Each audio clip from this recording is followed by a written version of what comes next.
Definitely. We're live. All right. Well, welcome everybody. This is Class Ehlers.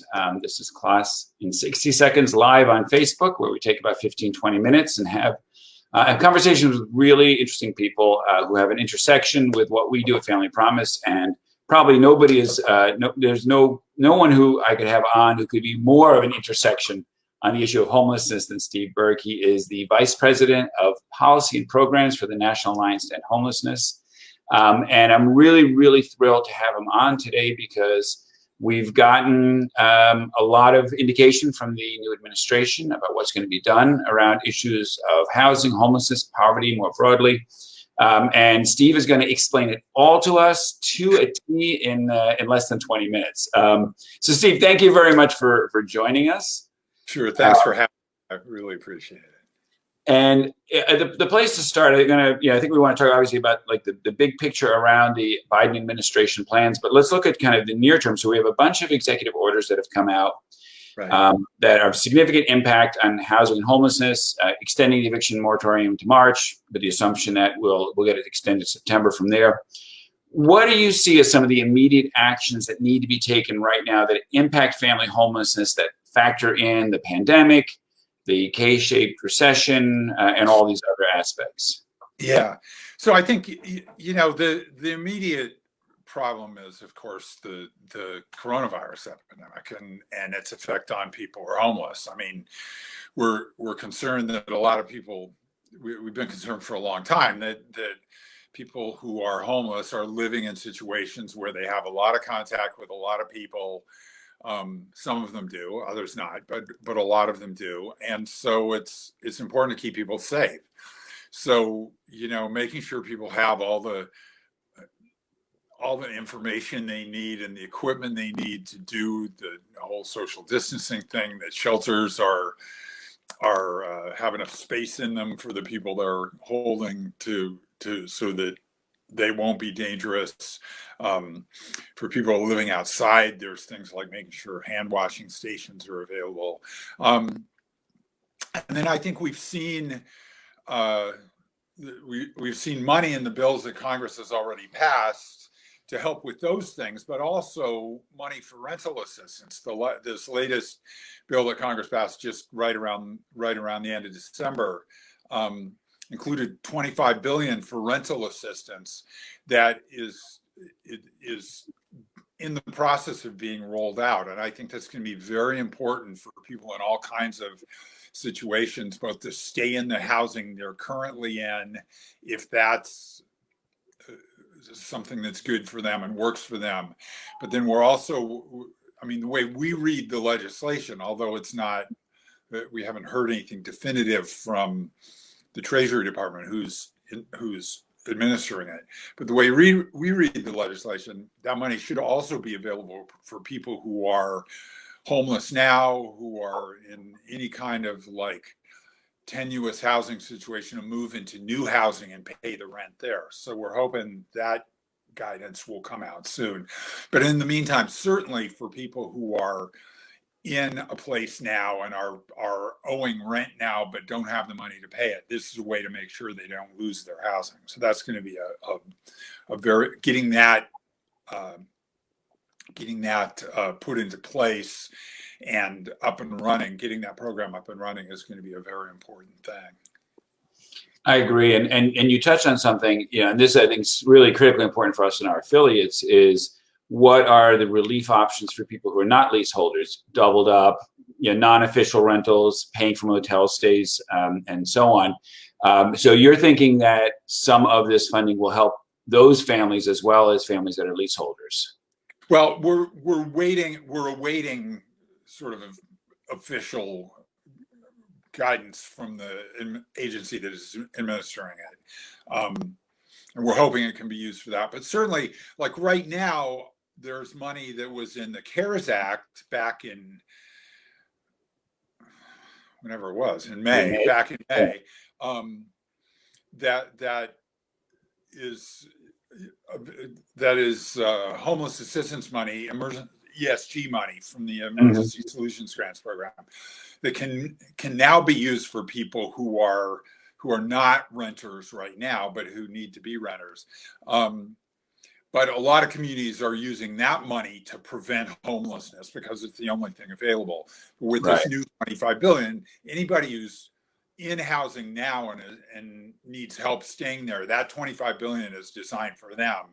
And then they can make sure they're using the CARES Act ESG money for people who aren't the leaseholders on apartments,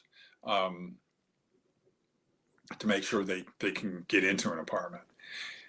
And what do you think? One of the big issues, of course, is the arrears too, right? Because we're seeing families in $10,000-$15,000 in arrears. Do you see relief coming that deeply back to help that? And obviously, and it's twofold because it helps the families. We also are really concerned about particularly the individual investor rental, right? Because they're getting hammered at the mom and pop landlords. We need to keep them alive because they're a big, so 40% of affordable units come out of them. And if we start losing them, it's gentrification, it's big companies, it's just curtailed. Right. So do you see anything about it being done? Well, I think the 25 billion can be used for a certain amount of arrears. And I think, the Biden administration, now they're the administration, but the transition before it put out a proposal for what they want the next coronavirus emergency relief package to look like. The rescue package is what they're calling it. Right. And that's got more of that kind of money in there. And we haven't seen any bill language, any technical language about what exactly that law would say. But I mean, I think they're very aware of the arrears problem and want to put more money on the table to make what's available be sort of at the scale that's necessary. Because I agree. If putting a lot of landlords out of business is not right. It doesn't help anybody. Right. Yeah. We don't need to make the rental market go the way of Amazon and have a megalopoly on it. So just a quick side note, you're getting fan mail. Danielle Butler, who used to be our affiliate director in Wake County, North Carolina, just said you're one of her favorite people. Oh, thank you, Danielle. And I'll encourage anybody, if you have any questions for Steve, pop them into the chat board here, and I'll read them off. So let's switch to long term. So the Biden agenda, I think, is a really very impressive agenda. There's things when you're in the family homelessness business, there is often a sense sometimes that not everything is to the degree we want it to be, but it's pretty impressive. You've got expansion of housing choice vouchers, you've got affordable housing creation, rent relief, all these things. So can you talk about kind of the longer term? We're going to have the immediate, we have the America Rescue Act, and we have the America Recovery Act. What do you see being some of the key elements of the Biden plan as relates to family homelessness long term? A year from now, what are going to be some of the things that will have had impact? Yeah. So I think that you can look at homeless programs, and of course the Biden proposal will wait till they get sort of a technical budget proposal, but we're assuming they will back additional funding for HUD's homeless programs and for programs at HHS that fund housing and services for homeless people. But the real game changer, I think, is the proposal is more the affordable housing proposals. I mean, Biden's campaign platform includes changing the section, what we old timers call the Section 8 voucher program, the housing choice voucher program. Right. From a discretionary program to a mandatory spending program, which is sort of technical budgetese. But what it means is really, instead of just putting a certain amount of money on the table and then whoever gets the voucher with that gets it and everybody else goes on a waiting list, which is the situation we've had with the Section 8 program since it began in the late 70s, it would become a program where everybody who's eligible gets the help, like as happens now in programs like Medicaid and food stamps. And people can argue about whether enough people are eligible or whether the eligibility rules are right in those other programs. But if someone's eligible, they get the help. Whereas in the housing programs, for most people who are eligible, they get put on a waiting list, and maybe a year, 8-year or 2 years, or 5 years, or 10 years later, Yeah. get the help if they're still eligible.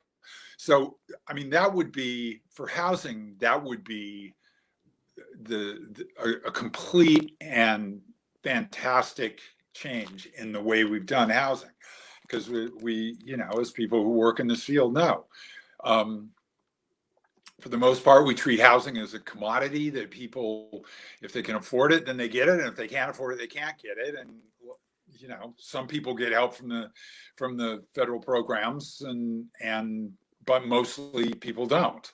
And so we have all the problems related to the lack of affordable housing. Homelessness is, of course, one of them that we're dealing with directly, but all the problems with people's health and how it affects them, and how it makes it so hard for people to hold down jobs if they don't have stable housing. And I think, I mean, you guys know, you've participated in this Opportunity Starts at Home campaign, the OSA campaign, that's really backed the idea of making housing available for everyone who needs it. And I think that is, for really the first time, we've got a president who has put that issue on the table. And so I think that's whether that can get moving and get going is an incredibly important thing. It's like a once in a lifetime opportunity to really make a big change for low income people.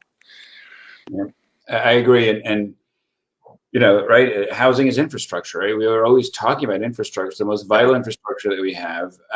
And we need affordable housing creation and so on, but we do have a fair amount of housing.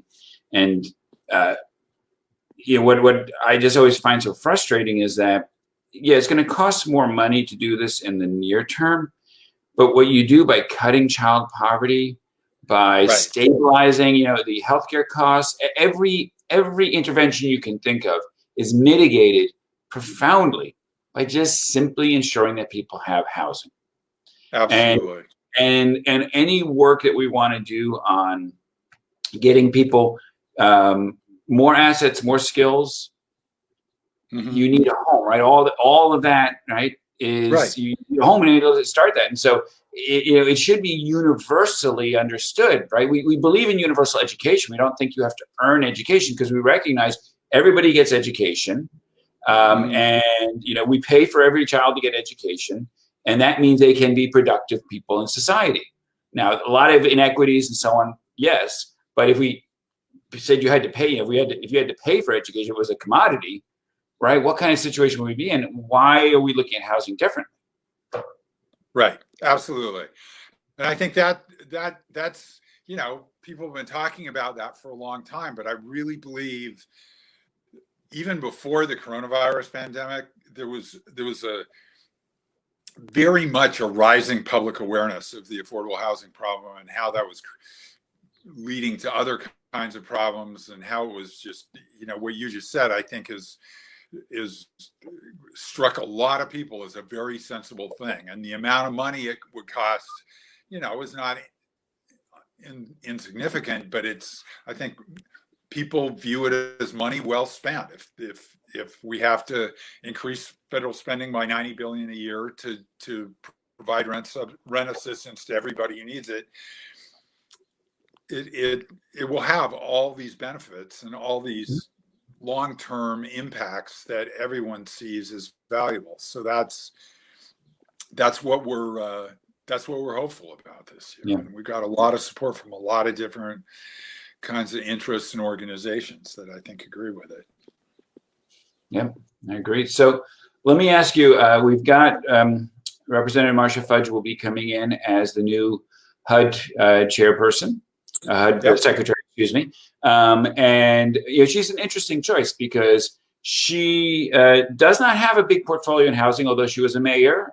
She certainly is a problem solver. She certainly is an advocate for people experiencing homelessness, people who are in poverty. What is the advice you would give her as she takes over at HUD? What do you think? What do you think are the things that she needs to really focus on, and how do you think she can be effective? Yeah, I think part of it is just being clear with the people about how much the lack of affordable housing is costing the whole country. It obviously has very severe bad effects on the people experiencing it directly, but it's hurting everybody. It causes all kinds of problems and long-term issues that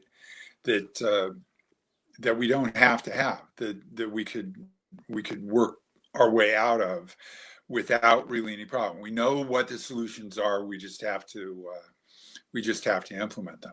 I think I'm excited about her taking over. She's a real leader.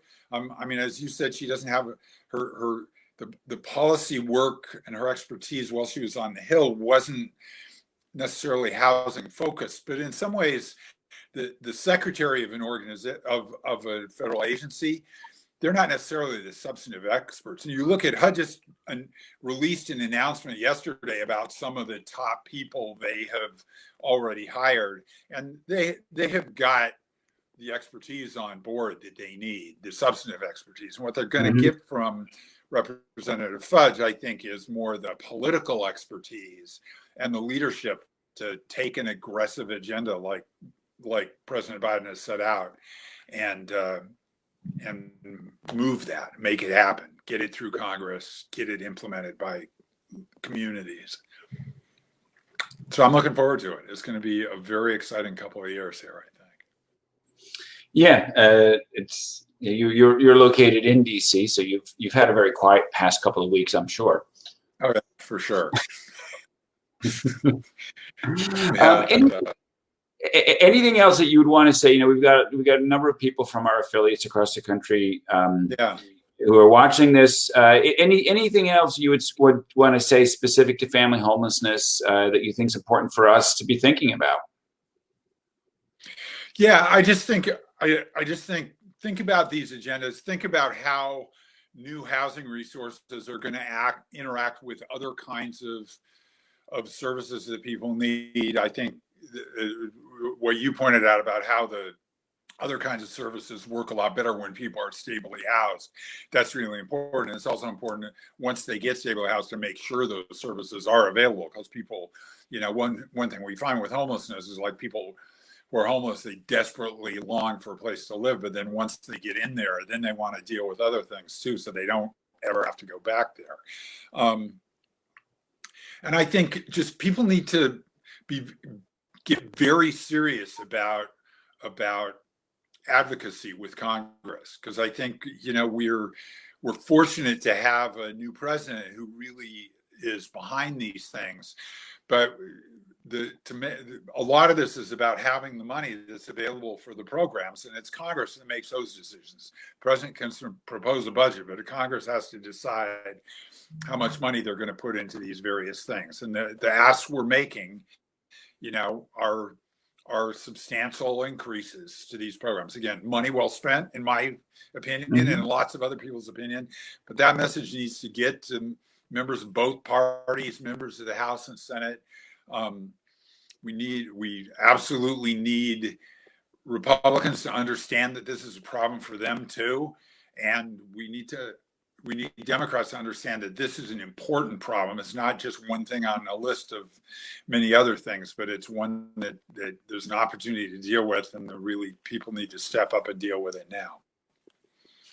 I agree, and on our end too, and very much looking at local things. I just saw a couple of days ago, City of Sacramento Council 8-0 voted to eliminate all exclusionary zoning rules in the city. Yeah, right. So right.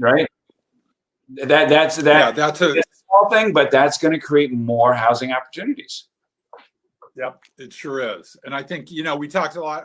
I talked a lot about the Section 8 vouchers, but there's also a big piece of the Biden agenda is about developing new housing that's affordable, maybe using the vouchers. And then, you know, the idea of an aggressive affordable housing development agenda that raises this issue you're talking about is like, will the local people get behind that? But I feel like what I observe about that around the country, people will complain. There will be certain people who won't be in favor of more housing for lower income people.